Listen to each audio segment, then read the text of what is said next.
You do not need a computer science degree to start a career in tech. Yes, I said that. So whether you're a student or you're a career switcher or someone who didn't even go to the university at all, this video is for you. So let's talk about how you can actually get started today, whether you have a computer science degree or not. For the records, I studied communication arts in school and I have a very nice and thriving career in tech. So that should give you an idea that I know what I'm talking about. Tech is one of those industries where what you can do matters more than what you studied or what you didn't even study, right? Companies are now looking for problem solvers and not people that can give them credentials. Oh, I went to this university. Oh, I went to here. Oh, I did this. I did that. You can learn skills online. You can build projects. You can prove yourself through your work without a degree, and you would get a job that will pay you hard currencies that you probably never even imagined. And for people that are wondering, if I don't have a computer science degree, then what can I actually learn in tech and how should I go about it? First of all, I need you to understand that when we talk about the tech industry, it's not just about coding. There are lots of people that feel that, for you to thrive in the tech industry, you have to be a developer, you have to write codes. No, there are so many fields that you can go into if you're not a technical person, right? And half the time, people that studied computer science usually do more of the technical stuff. But guess what? You don't even need to study computer science to do the technical stuff. So you can come from a non-technical background and learn, and you get to understand what you're doing. So there's the front end, there is the back end. These are things that you can learn in tech. There's also what we call UI/UX design. So let me try to explain them as I'm mentioning them. So for UI/UX design, when you go to, let's say you go to TikTok or google.com or youtube.com, right? The whole interface, where the buttons are, where the images are, the thumbnails, the text and everything, that's user interface. The designer imagines what that should look like. And there's also what we call user experience, where they position things in such, it creates like a journey for you as a person, such that how would I know when to click a particular button? If I click on this button, how would I know it's going to take me? It's just like click on play, right? You click on play and you're expecting that video to start playing, right? So these are things that a UI/UX designer does, and sometimes they work hand in hand with UX writers, who are the ones that basically write all the copies that you see on a functional platform. And then for front end developers are the people that bring those designs to life. So like a designer has already laid out what this page should look like. The front end developer is now the person that will make it live, such that you can visit www.youtube.com and you would be able to see the whole YouTube page. You'll be able to scroll and see videos from various creators. Well, for back-end developers, when you want to make payments, you're using your bank app, for instance, you want to make payments or you want to send money somewhere, you click on all those requests, you input your account number. What happens at the back end is, how does the money get moved from, how does it receive your request and move your money from your account to the next person's account, right? So back end developers mostly handle all that stuff. That's why it's called back end.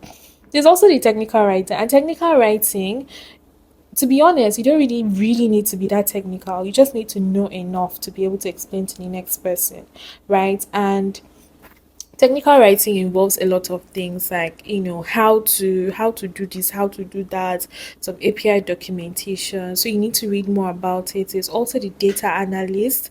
We also have product managers, we have QA, that's quality assurance. We have no code and low code developers. So these set of people do not write codes, but they are building projects, right? Especially marketing landing pages. So there is Framer, there's Webflow. These are platforms that you can use as low code or no code, and you will still build functional websites with them. There is also community management, which is what I do. there is digital marketing, there is developer advocacy or DevRel as an umbrella, which also kind of involves community management. So sometimes most people say community manager or community builder or developer advocate. So you need to know that all these roles that I'm mentioning, amongst other ones, can be learned without you having a degree. You just need to have a clear path on how you're going to learn that with the right resources and a timeline, and you're good to go. So here's what you need to actually get started. First of all, you need to learn the basics.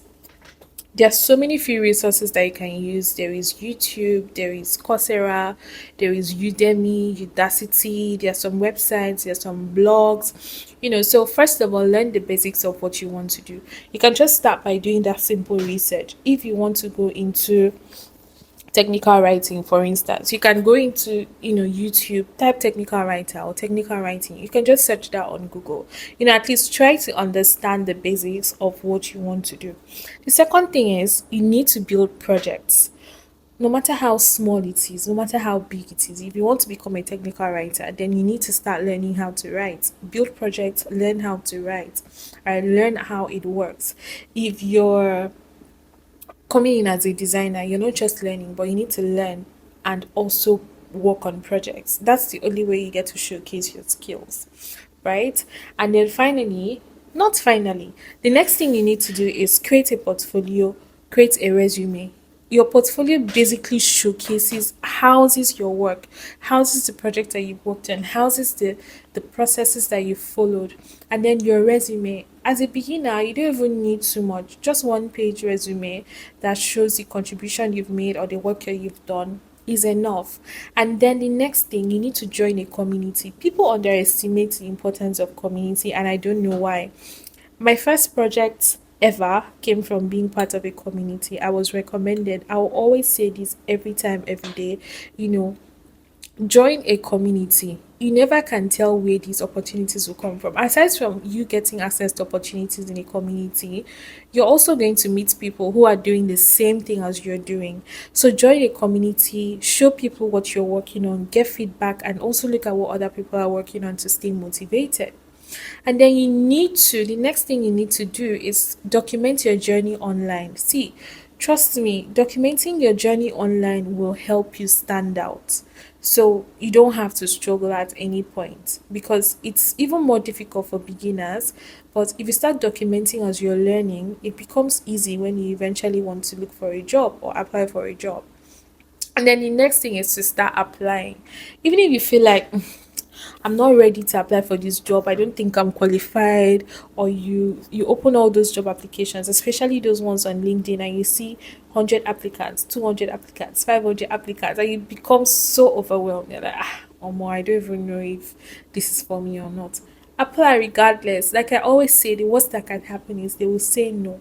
And what will no do to you? At least you've gone through that process of applying. In most cases, you might even go through some interview stages and they still say no, right? And for me, that's enough, because you've learned, you've interacted, you've seen how these people work. So you don't even need to stress yourself extra. It's just accumulated learning that you will use in the next opportunity that you have access to. And in all of these things that I have to say, I need you to understand that imposter syndrome is real and is loud. And sometimes it can overwhelm you, it can bring you down, it can make you feel like you're a fraud. But guess what I have to say? Go for it anyways.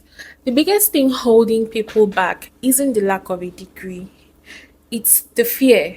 It's a fear of being judged, it's a fear of not being technical enough, it's a fear of failing.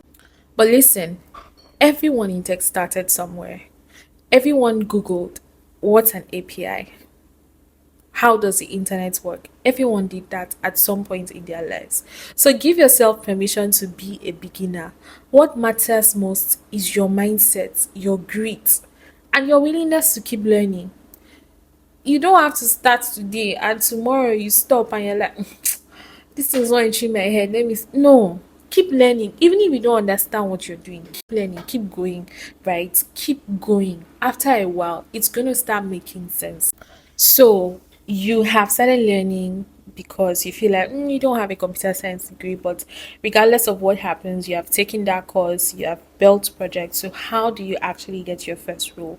To land your first role, you need to focus on visibility and value. I keep saying it, as a beginner, you need to master the craft of being able to talk about what you do. Because, first off, people don't know what you're doing, people don't know you. You're just coming into this space. So, you have to make as much noise as possible. So, the first thing you need to do is apply for internships, apply for apprenticeships, apply for freelance gigs. They are always everywhere. LinkedIn, Twitter, job posting platforms, they are always everywhere, right? Apply for those beginner level roles that you feel that you may probably not get. Because then, if you eventually get those roles, it's going to help you build experience, and it's going to help you work with people or collaborate with people, collaborate with departments, and it just builds your experience level.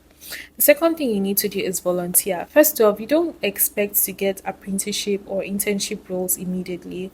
Sometimes, depending on where you're located, it might not necessarily come, you know, but what I would say is focus on volunteering. Volunteering doesn't mean that you're going to get paid. You might not get paid at all. In most organizations, they might give you stipends. But if you focus on volunteering, um, do a bit of open source, volunteer with non-profits, or any other, industry. Volunteering helps you build experience, and that's what recruiters want to see. And then the next thing you need to do is reach out to people, reach out to startups, offer your skills to them, look at their profile, try to see, go to their career page, try to see where the skills are lacking, or speak to managers in that company and pitch yourself. Oh, I am a technical writer that just got started. Here are a few articles that I've written. I'd love to contribute to your team. I don't necessarily need to get paid. I just want to build experience. The worst that can happen is what? You're going to say no. But guess what? There's one that you're going to access and they're like, you know what? I think I like your grit. So let's see. Let's do like 1 month, 2 months trial, and before you know it, you have your new job. Next thing is that you need to network. Network on LinkedIn, network on Twitter, network at events, everywhere that you see tech people hanging around. Just share network. Open your mouth, because they say a closed mouth is a closed destiny, but your destiny shall not close in Jesus' name. Open your mouth and network with people. Start building your connect, start building your network. Let people know that you're doing something. That way, if they come across any role that you probably did not have access to, they can easily recommend you and you get it, right? Remember, your first job might not be so glamorous. If you watched that video where I posted about developer tech salaries in Nigeria, there's a friend of mine that I featured in that video that said his first salary was 5,000 naira. And I think I saw a comment in that video where someone said his first salary as a last month was 7,000 naira, which is bad. In the 21st century, it's bad. Most companies don't have conscience. Most companies don't even, they used to think from their bum side. But as someone that's just getting started and trying to build that experience, don't look at the degrees, look at the skills that you can contribute, look at the problems that you can solve, right? Don't look at the money first. Because again, for you to have access to those higher companies that will actually pay you good money, they would want someone with experience. And if they come to you, you don't have the experience, they will just leave, right? So your first job might not be so glamorous, but it's gonna give you it's like a stepping stone to help you build credibility, and eventually the big roles will start coming. So, no degree, no problem. You've got the internet, you've got free resources, you've got your drive, your passion, and then we also have amazing global tech communities everywhere cheering you on. There are people online that you don't even know that are cheering you on. So don't let just a piece of paper, because you didn't study computer science, stop you from building a powerful career in tech, right? So if this video helped, hit the like, subscribe, hit the like button, subscribe, and comments below. So I'd like to hear from you. What tech part are you exploring right now, or are you considering right now? Let's talk in the comments. Until next time, keep learning, keep building, and remember, you belong here. and I am always here to hold your hand. I'm always here to support you and uplift you. Toodles!